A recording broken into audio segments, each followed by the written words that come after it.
Hey folks, welcome to our channel फिनरूस। ये है episode 22 of financial system and economy, जहां आज हम डिस्कस कर रहे हैं कमर्शियल बिल्स। कमर्शियल बिल क्या है होती है, हम ये डिस्कस करेंगे। बिल्स ऑफ एक्सचेंज क्या है, टाइप्स ऑफ बिल्स क्या है, कितने तरह के बिल्स होते हैं, बेनिफिट्स देखेंगे। साइमल्टेनियसली हम ड्रॉबैक्स भी डिस्कस करेंगे वन बाय वन। ओके, सबसे पहले तो bills of exchange shorter period of time के लिए होता है। ये एक नेगोशिएबल इंस्ट्रूमेंट होता है, सेल्फ लिक्विडेटिंग इंस्ट्रूमेंट होता है। Self liquidating in the sense जैसे कि स्पेसिफिक पीरियड ऑफ टाइम के लिए, फॉर एग्जाम्पल 3 महीने के लिए, इसलिए सेल्फ लिक्विडेटिंग होता है। ये लो रिस्क इसलिए क्योंकि ये फिक्स्ड अमाउंट होता है स्पेसिफिक पीरियड ऑफ टाइम के लिए, मेच्योरिटी डेट ऑलरेडी डिसाइडेड होती है, इसलिए इसमें लो रिस्क होता है।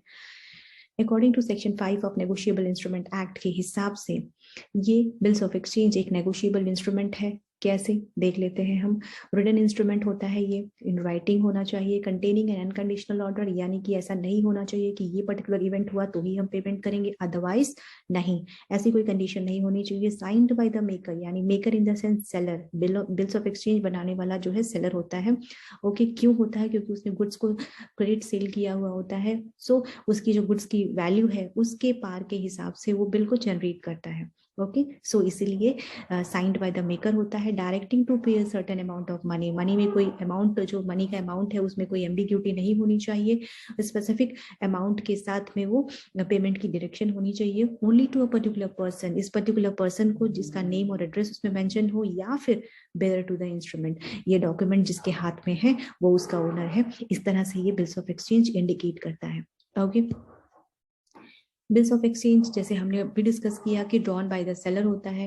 किसके लिए होता है? बायर के लिए होता है, उसे हम ड्रॉ भी कहते हैं। क्यों होता है? क्योंकि for the value of goods delivered by him, जो उसने क्रेडिट सेल के लिए क्रेडिट सेल किया हुआ होता है सेलर ने, उसके अगेंस्ट में बिल जनरेट करता है, उसे बिल्स ऑफ एक्सचेंज कहते हैं। और यही इस बिल्स को, इस तरह के बिल्स को हम ट्रेड बिल्स भी कहते हैं। और यही ट्रेड बिल्स जब बैंक एक्सेप्ट कर लेता है, कमर्शियल बैंक एक्सेप्ट करता है, तो उसे हम कमर्शियल बिल्स कहते हैं। ओके, सो डायरेक्टली इनडायरेक्टली जो हमारे बिल्स ऑफ एक्सचेंज होते हैं वो कमर्शियल बिल्स होते हैं। टाइप्स ऑफ बिल्स देख लेते हैं। वैसे तो इन सारे बिल्स को कैटेगराइज्ड किया हुआ है according to their pattern of occurrence, according to their pattern of maturity. Okay, so discuss कर लेते हैं। डिमांड एंड यूजेंस बिल्स है, clean bills and documentary bills है, इनलैंड एंड फॉरेन बिल्स है, एक्सपोर्ट एंड फॉरेन बिल्स है, indigenous bills है, accommodation bills and supply bills है। Okay, discuss कर लेते हैं हम वन बाय वन ये सारे बिल्स क्या हैं।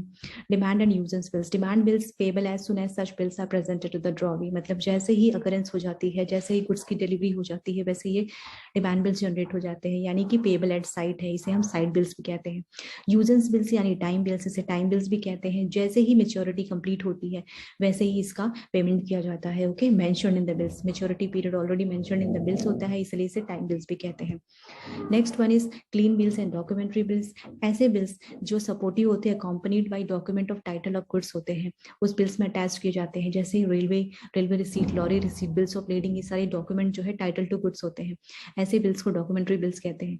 अगर ये सारे डॉक्यूमेंट्स नहीं अटैच होते हैं, accompanied any document, such bills are called clean bills. ऐसे और वो जो डॉक्यूमेंट है वो डायरेक्टली ड्रॉवी को भेज दिया जाता है। ओके, सो ऐसे बिल्स को हम क्लीन बिल्स कहते हैं।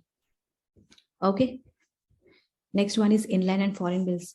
इनलैंड बिल्स वो बिल्स होते हैं जो रेसिडेंट्स इन इंडिया ड्रॉ करता है। किसके लिए? रेसिडेंट इंडिया के लिए। पेएबल मतलब ड्रॉवर भी इंडिया का है और पेएबल भी इन इंडिया के लिए है। फॉरेन बिल्स होते हैं जिनकी ओरिजिन आउटसाइड इंडिया की होती है, जो ड्रॉवर है वो फॉरेन होता है, और जो या फिर पेएबल जो है वो इंडिया के लिए होता है या फिर आउटसाइड इंडिया के लिए। बट बेसिकली जो ड्रॉन की जाती है, बिल को जो बनाया जाता है वो आउटसाइड इंडिया बेस्ड होता है, सो इसलिए फॉरेन बिल्स कहते हैं इसे। एक्सपोर्ट एंड इंपोर्ट बिल्स, अगर कोई इंडिया का एक्सपोर्टर है और वो बिल जनरेट करता है तो एक्सपोर्ट बिल्स, अगर इंडिया इंपोर्टर है और वो बिल जनरेट कर रही है तो वो इंपोर्ट बिल्स होता है। Okay, indigenous bill, indigenous bills are those drawn and accepted according to the native custom और यूसेज ऑफ ट्रेड, मतलब ऐसे बिल्स जो अपने अपने कस्टम के हिसाब से जनरेट किए जाते हैं उसे हम इंडिजिनस बिल्स कहते हैं। इंडिजिनस बैंकर ज्यादातर ये सारे बिल्स को यूज करते हैं। डायरेक्टली इनडायरेक्टली जो हुंडीज होते हैं जिसके अलग अलग नाम है, अलग अलग ट्रेड और कस्टम के हिसाब से, लेकिन इन शॉर्ट इंडिजिनस बिल को हुंडीज भी कहते हैं। Okay, next one is accommodation bill and supply bills. Accommodation bill क्या होता है? अकोमोडेशन बिल्स ये बिल्स होते हैं जो जेन्युइन ट्रेड ट्रांजैक्शन से नहीं निकल कर आते हैं, वो mutual understanding, mutual financial accommodation के लिए ये सारे बिल्स जनरेट किए जाते हैं, जिसमें ड्यू डेट मेंशन होती है।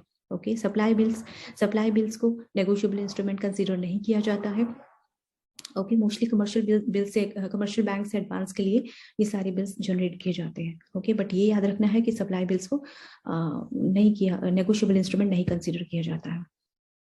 अब देख लेते हैं बेनिफिट्स क्या है। सबसे पहले तो लिक्विडिटी। इन कमर्शियल बिल्स का सबसे पहला एडवांटेज है कि इनकी लिक्विडिटी बहुत हाई होती है।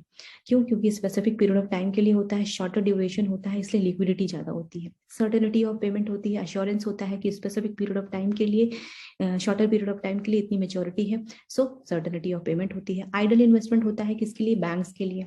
सिंपल लीगल रेमेडी होती है, यानी कि in case of any dispute होता है तो इसमें लीगल रेमेडी बहुत अच्छे से सिंपल वे में दी हुई है। हाई एंड क्विक यील्ड होता है, जैसे कि शॉर्टर पीरियड ऑफ टाइम के लिए होता है, इसलिए इसकी क्विक यील्ड होता है, high and quick yield.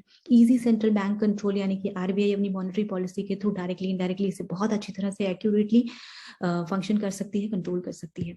Okay, next one is drawbacks. Drawbacks देख लेते हैं। सबसे पहले तो इंडियन बैंकिंग सिस्टम में बिल कल्चर का एब्सेंटिज्म है। ओके, अभी भी बहुत सारे ग्रे एरिया हैं जिसमें हम बिल्स जो है, कमर्शियल बिल्स इतना पॉपुलर नहीं हुआ है। री डिस्काउंटिंग अमंग बैंक्स, मतलब बैंक्स अभी भी बिल को परचेस करना ज्यादा प्रेफर करते हैं रेदर री डिस्काउंटिंग। स्टैम्प ड्यूटी का प्रॉपर डिनोमिनेशन ना होने की वजह से भी हम बिल्स ऑफ एक्सचेंज को नहीं यूज कर पाते हैं। सेकेंडरी मार्केट का एब्सेंटिज्म है, जिसकी वजह से लिक्विडिटी में बहुत ज्यादा इंपैक्ट पड़ता है। Difficulty in assessing genuine trade bills, scrutiny करना कि ये जो ट्रेड बिल्स हैं जो जेन्यून है या फिर अकोमोडेटिंग ट्रेड बिल्स हैं। ओके, इसको स्क्रूटिनाइज करना भी एक लॉन्ग प्रोसेस का काम है, इसकी वजह से भी एक लूप होल हो जाता है। लिमिटेड फॉरेन ट्रेड जो है वो लिमिटेड है, इसकी वजह से बहुत सारे जो बिल्स हैं उसके एप्लीकेशन में, एग्जीक्यूशन में प्रॉब्लम होती है। एब्सेंस ऑफ एक्सेप्टेंस सर्विसेज, अभी भी इंडिया में एक्सेप्टेंस सर्विसेज ना होने की वजह से बिल्स ऑफ एक्सचेंज को इतना मोटिवेशन नहीं मिला है कि वो अच्छी तरह से एक्यूरेटली स्मूथली फंक्शन कर पाए। सो ये सब ड्रॉबैक्स हैं। आज हमने डिस्कस किया कमर्शियल बिल। कमर्शियल बिल क्या होते हैं, बिल्स ऑफ एक्सचेंज क्या होता है, नेगोशिएबल इंस्ट्रूमेंट की डेफिनेशन देखी, टाइप्स ऑफ बिल्स देखे, बेनिफिट्स डिस्कस किया और हमने ड्रॉबैक्स भी डिस्कस कर लिए हैं। आगे आने वाले एपिसोड में हम डिस्कस करेंगे commercial paper, treasury bill, certificate of deposits. Okay, ये सब क्या है? ये सब स्ट्रक्चर है मनी मार्केट का। ओके, जिसे हम step by step, one by one discuss कर रहे हैं। तब तक आप फिनोविस की series financial system and economy को लाइक शेयर सब्सक्राइब कर सकते हैं, रिवाइज कर सकते हैं। ओके, मिलते हैं नेक्स्ट एपिसोड में जहां हम डिस्कस करेंगे ट्रेजरी बिल, कमर्शियल पेपर या फिर सर्टिफिकेट ऑफ डिपॉजिट। फिनोविस साइनिंग ऑफ। Thank you.